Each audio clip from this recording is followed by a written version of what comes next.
అందరికీ నమస్కారం. నేను మీ Ashok Kumar. Welcome to our channel. గత వైసీపీ హయాంలో చేసిన అవినీతి అక్రమాలు, వాటికి సహకరించిన సీనియర్ ఐపీఎస్ అధికారులు కావచ్చు, ఐఏఎస్ అధికారులు కావచ్చు, వీళ్ళందరికీ శిక్ష పడడం ఖాయంగా కనిపిస్తోంది. గతంలో మనం చూసినట్టయితే వైఎస్ రాజశేఖర రెడ్డి గారు సీఎంగా ఉన్నప్పుడు క్విట్ ప్రోకో ద్వారా ఆయన కుమారుడు అయినటువంటి జగన్మోహన్ రెడ్డి ఆ యొక్క ఐఏఎస్ అధికారులందరినీ వాడుకొని ఆ కేసులో మనం చూసింటాం. ఈయన పైన 11 ఛార్జ్ షీట్ కేసుల్లో ఐఏఎస్ అధికారి శ్రీలక్ష్మి గారిని జైలు బయట చేశాడు. పెద్ద బిజినెస్ మ్యాన్ నిమ్మగడ్డ ప్రసాద్ని జైలు బయటకు చేశాడు. ఇవన్నీ రాజశేఖర రెడ్డి గారు బతుకున్న సమయాన. అప్పటి నుంచే ఒక పిల్లోడుగా ఉన్నటువంటి జగన్మోహన్ రెడ్డి అప్పుడు కేవలం ఫౌండేషన్ వేసుకుంటా లైన్ బై లైన్ కోట్లాధీశుడు అయ్యాడు. తర్వాత అట్టోడికి సీఎం హోదా దక్కింది. ఒక్కసారి రక్తానికి అలవాటు పడిన సింహమో పులో మనిషి కనిపిని మంచి చెడ్డ లేకుండా ఎవరైనా సరే ఇన్ని రోజులు జంతువులు వేటాడే సింహాలు పులులు కూడా వదిలేసి మనుషులు వేటాడడం మొదలు పెడతాయి. అదే మాదిర ఈ అవినీతికి అలవాటు పడిన జగన్మోహన్ రెడ్డి సీఎం అవుతానే ప్రతి ఐఏఎస్ అధికారిని, ప్రతి ఐపీఎస్ అధికారిని ఇప్పటికీ స్వయాన పవన్ కళ్యాణ్ గారు మొన్న కాకినాడ పోర్టుకు వెళ్లి సీజ్ ద షిప్ అని చెప్పాడు కదా, అంత వరకు తీసుకొచ్చారంటే ఈ కూటమి ప్రభుత్వంలో కూడా అధికారులు ఉన్నారు. ఐఏఎస్ అధికారులు, ఐపీఎస్ అధికారులు బాగా పనిచేసే వాళ్ళు బాగా పనిచేస్తున్నారు. కానీ గత వైసీపీ మూలాలు ఉన్నటువంటి వారు ఎవరు బాగా పనిచేయట్లే. అందుకు ఈయన ప్రోటోకాల్ ప్రకారం ఇక్కడ పోవడానికి కూడా 2 నెలలు టైం పట్టిందంట. అంటే అంత వ్యవస్థ ఏర్పాటు చేసిపోయినాడు ఆయన జగన్మోహన్ రెడ్డి గత 5 సంవత్సరాల్లో. ఈ కోవలో ఎందుకున్నారంటే అటోళ్ళు ఇట్ట ఐఏఎస్ అధికారులు, ఐపీఎస్ అధికారులు ఇట్టోళ్ళు జగన్మోహన్ రెడ్డికి పార్టీకి పనిచేస్తా ఉన్నారు, ప్రజలకు కాకుండా. అటోడి పైన సస్పెన్షన్ పడిందంట.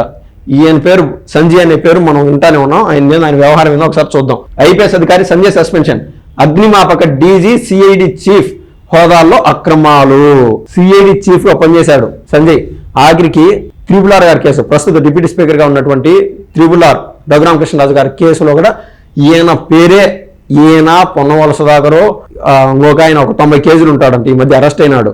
ఆయన పాలు గారు ఇట్లాంటి ఈ యొక్క వైసీపీకి పార్టీకి పనిచేశారు. వాళ్ళు ప్రజల కోసం ఏమాత్రం పనిచేయలేదు. నిధులు దుర్వినియోగానికి పాల్పడినట్లు విజిలెన్స్ విచారణలో వెల్లడి. అందరిపైన క్రమేపీ కేసులు పడతానే ఉంటాయి.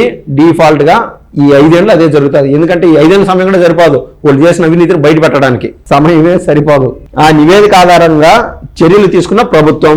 వైకాపా హయాంలో నాటి ప్రభుత్వ పెద్దల అరాచకాలకు కొమ్ము కాసిన సీనియర్ ఐపీఎస్ అధికారి ఎన్ సంజయ్ రాష్ట్ర ప్రభుత్వం సస్పెండ్ చేసింది. వాళ్ళు మేపుతారా, కూర్చొని పెట్టా పార్టీలు పనిచేసిన వాళ్ళని. గవర్నమెంట్ అధికారిగా ఉండి ప్రజలు పనిచేయాల్సిన వాళ్ళు పార్టీలు పనిచేస్తా ఉంటే ఇట్టే ఉంటుంది వ్యాపారం. గతంలో అగ్నిమాపక డైరెక్టర్ గా, జనరల్ గా, సిఐడి విభాగాధిపతిగా పనిచేసిన ఆయన తన అధికారిక హోదాలను అడ్డం పెట్టుకుని పెద్ద ఎత్తున ప్రభుత్వ నిధులు దుర్వినియోగం చేసినట్లు విజిలెన్స్ అండ్ ఎన్ఫోర్స్మెంట్ విచారణలో తేలింది. ఈ నివేదిక ఆధారంగా అఖిల భారత సర్వీసులు నియామావళిలో 3 సబ్సెక్షన్ 1 ప్రకారం ఈ సస్పెన్షన్ విధించింది. అనుమతి లేకుండా ఆయన విజయవాడ విడిచి వెళ్లకూడదని ఆదేశించింది. ఈ మేరకు ప్రభుత్వ ప్రధాన కార్యదర్శి నీరబ్ కుమార్ ప్రసాద్ మంగళవారం రాత్రి ఉత్తర్వులు చేశారు. ప్రధాన కార్యదర్శి నీరబ్ కుమార్ అనే ఈయన సస్పెన్షన్ చేస్తూ నిన్న రాత్రి ఇదైతే విడుదల చేయడం జరిగింది. ఇది సస్పెన్షన్ ఆర్డర్. అక్రమాలకు పాల్పడ్డ సంజయ్, ఆయన ఏదైతే అక్రమాలు చేశాడో అది క్లియర్ గా ఇచ్చినాడు. అగ్నిమాపక శాఖలో నిరభ్యంతర పత్రాలు ఆన్లైన్ లో జారీ చేసేందుకు అగ్ని ఎస్ఓసి వెబ్సైట్, మొబైల్ యాప్ అభివృద్ధి, నిర్వహణ 150 ట్యాబ్ల సరఫరా కాంట్రాక్ట్ కు సౌత్ ఆఫ్రికా టెక్నాలజీస్ ఇన్ఫ్రాకు సిఐడి తరఫున ఎస్సీ ఎస్టీ అట్రాసిటీ నిరోధక చట్టంపై దళితులు, గిరిజనుల అవగాహన సదస్సులు నిర్వహణ కాంట్రాక్ట్ కు టెక్నాలజీస్ నిబంధనకు విరుద్ధంగా సంజయ్ కట్టబెట్టారు. వాటిని అడ్డం పెట్టుకుని ప్రభుత్వ నిధులు దుర్వినియోగానికి పాల్పడ్డారు. ఈ 2 సంస్థలు ఒకటే. వీటిని వేర్వేరు సంస్థల్లో చూపి టెండర్లో పాల్గొనేలా చేసి ఎవ్వరికి అనుమానం రాకుండా ఒక కాంట్రాక్ట్ కు ఒక్కో సంస్థకు కట్టబెట్టారు. వాళ్ళు చెప్పే ఏదైతే 2 పేర్లు ఉన్నాయి, 2 సంస్థలు ఒక్కటే అంట. అయితే టెండర్లో పాల్గొనేటప్పుడు అన్ని మన సినిమాలు చూసినట్టే ఇద్దరు పోటీలు పడి వాళ్ళిద్దరు పోటీలో ఉన్నది మిగిలిన డ్రాప్ అయిపోతారు. ఒక స్థాయి పోయినాక ఇద్దరు ఈక్వల్ అయిపోతారు. అంటే క్లారిటీగా 2 కాంట్రాక్టులు 2 కాంట్రాక్టులు ఇద్దరు పంచుకునేట్టుగా జరిగింది. దాంట్లో ఈయన ప్రభుత్వ అధికారిగా ఉండి వాళ్ళకి లాలూచిపడి చేశాడు. ఏది దాన్ని ఇంటర్నల్ కాంట్రాక్ట్ లో, అంటే వాళ్ళకి ముందే సమాచారం తెలుస్తుంది కదా ఎంత కోడ్ చేస్తే అవుతుంది అని. ఆ హోదాలో ఉండి ఒక ఐపీఎస్ అధికారిగా ఉండి మరీ ఆయన పని చేసినాడు. సదస్సుల పేరిట 1.15 కోట్ల దోపిడీ. 2024 జనవరిలో సిఐడి విభాగాధిపతిగా బాధ్యతలు చేపట్టిన సంజయ్ ఎస్సీ ఎస్టీ అట్రాసిటీ నిరోధక చట్టంపై దళితులు, గిరిజనులకు అవగాహన సదస్సుల నిర్వహణ కోసం అంటూ షార్ట్ టైం టెండర్లు పిలిచారు. అవగాహన సదస్సుల కోసం 1.15 కోట్లు అంట. అది ఏది ఒక దళితులను వాడుకొని, ఎస్సీలు ఎస్టీలను వాడుకొని వాళ్ళకి కేవలం అవగాహన కల్పించేదానికి ఆ సదస్సుకు అంత ఎందుకు ఖర్చు అయిందో. దీనిలోని సౌత్రికా టెక్నాలజీస్ ఎన్ని టెక్నాలజీస్ ఆశీస్ వాళ్ళు ఎన్ని చెప్పారు. సదస్సుల కోసం 59.52 లక్షలు, ఎస్టీల కోసం సదస్సుల నిర్వహణకు 59, ఇది అంటే దాదాపు 120 కోట్లు అయితే ఈయనైతే ఎత్తడం జరిగింది.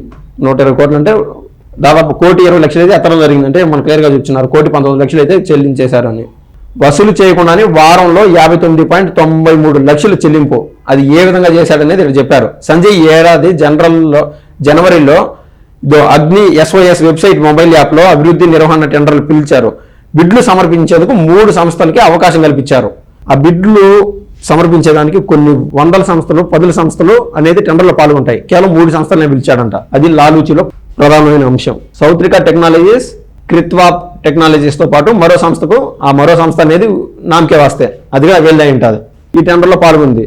L1 కాకపోయినా సౌత్రిక టెక్నాలజీస్ కు ఎంపిక చేసే కాంట్రాక్ట్ కట్టబెట్టారు. ఫిబ్రవరి 15న ఒప్పందం చేసుకున్నారు. ఎలాంటి పనులు జరగకపోయినా వారం రోజుల్లో 59.90 లక్షలు బిల్లులు చెల్లించేశారు. పనులే జరగలా. కొంతమంది అయితే పాపం వైసీపీ కోసం పనిచేసిన వాళ్ళు కూడా, కాంట్రాక్టర్లు కూడా లబో దిబ్బమంటున్నారు. కొంతమంది రోడ్లు వేసిన వాళ్ళు, కొంతమంది బళ్ళు కట్టిన వాళ్ళు, ఇట్లాంటి ఏదైతే కొన్ని గవర్నమెంట్ చెప్పిన పనులు చేసింటారో వాళ్ళు డబ్బులు, సొంత డబ్బులు పెట్టి పెట్టడం, బిల్లుల కోసం గవర్నమెంట్కి అప్లై చేయడం. బట్ ఆ బిల్లులు ఇంకా గవర్నమెంట్ నుంచి వరకు రావడంలే. వాళ్ళు డబ్బు దిబ్బమంటా ఉంటే లాలూచిగా క్లారిటీగా పనులు జరపకముందే ఈ బిల్లు యొక్క డబ్బులు అయితే చెల్లించేశారంట. ఇంకా ఆయన లెవెల్ అట్టాడు, IPS అధికారి లెవెల్లో ఉన్నాడు ఆయన.